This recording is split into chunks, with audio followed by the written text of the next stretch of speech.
Seringkali, saudaraku, kita semua tidak memiliki kepercayaan yang utuh kepada Tuhan.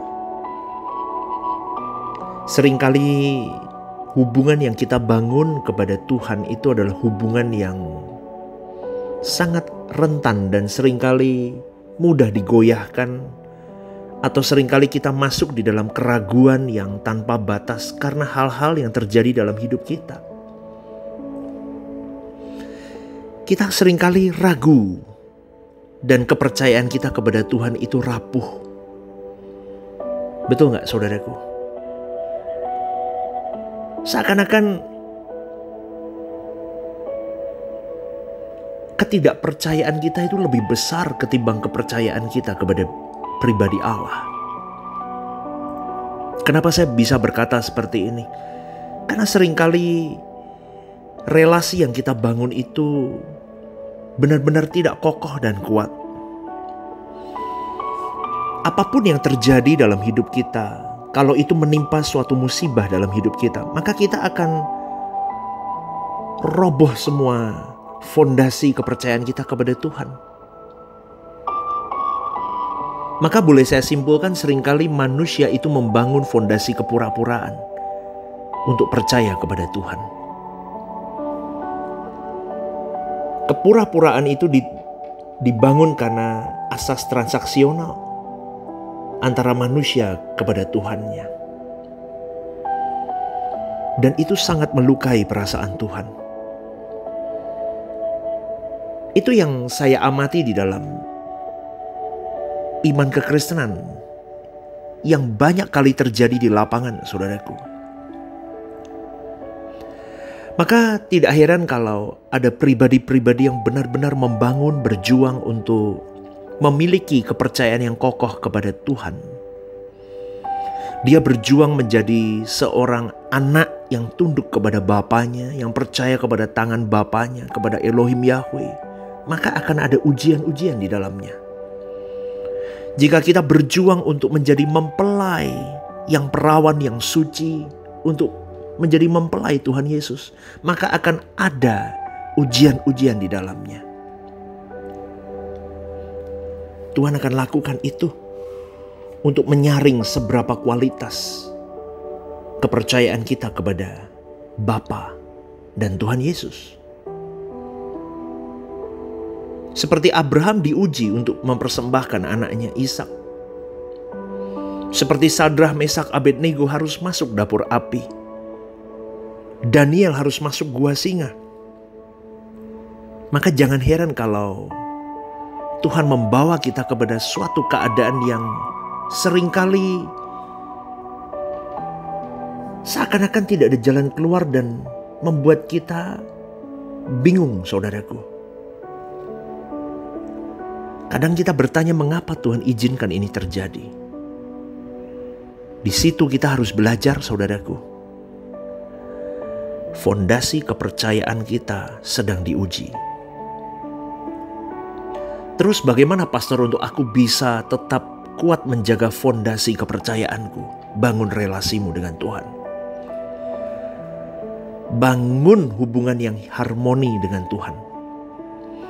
Supaya tidak ada kecurigaan terhadap Tuhan di dalam hidup kita, saudaraku. Betul gak? Jadi ujian-ujian itu sebetulnya sarana di mana kita berani menaruh kepercayaan kita kepada Dia di tengah-tengah situasi yang kalang kabut itu. Kita diberi satu sarana untuk kita membangun fondasi yang semakin kuat melalui persoalan itu. Di situasi seperti itu, saudaraku, kita akan bisa melihat dan bisa menilai sendiri, pribadi lepas pribadi, seberapa leveling kita selama ini mempercayai Dia, tidak mencurigai Dia. Sampai di satu titik mungkin kita masih jatuh bangun, tapi bertahap. Kau bangun, konsentrasi, kita konsentrasi kepada pembangunan pilar-pilar untuk kita semakin percaya, mempercayai, dan tidak meragukan Tuhan. Seringkali kita digoyahkan dengan kita sudah berdoa, kita sudah ambil puasa, tapi tetap tidak melihat titik terang kehidupan. Betul gak saudaraku? Seakan-akan tidak ada gejala-gejala jalan keluar untuk masalahku. Tapi tahu gak saudaraku? Ternyata untuk orang-orang yang menjadi kekasih Tuhan atau orang besarnya Tuhan, mereka memang selalu dibawa kepada situasi seperti Musa di pantai Tebrau. Di belakangnya dikejar oleh orang-orang Mesir dengan kereta perang mereka. Kanan kiri gunung bukit. Di depan ada laut yang bergelora. Tidak ada jalan. Dan itu yang sering kita alami. Dan kalau kita sampai dibawa ke titik-titik itu, saudaraku, situasi seperti ini, ketahuilah bahwa kita adalah orang istimewa. Katakan saudaraku, aku orang istimewa. Kita istimewa kalau kita dibawa sampai kepada titik-titik di mana seakan-akan no way out, tidak ada jalan keluar. Kalau kita lulus dalam ujian ini, kita layak menjadi orang yang saya sebut dengan menjadi kekasih Tuhan, menjadi sahabat Tuhan, menjadi partner kerja Tuhan. Ingat saudaraku, setelah Abraham diuji dan lulus dalam mempersembahkan anaknya Ishak, Alkitab mencatat Abraham menjadi sahabat Allah. Tapi jadi sahabat Allah itu kualifikasinya tinggi dan sangat berat. Ada pengujian-pengujian yang Allah berikan. Bahkan dalam satu kesempatan Yesus berkata, "Aku tidak menyebut lagi kamu hamba, karena hamba tidak tahu apa yang dilakukan tuannya. Tapi aku menyebut kamu sahabat."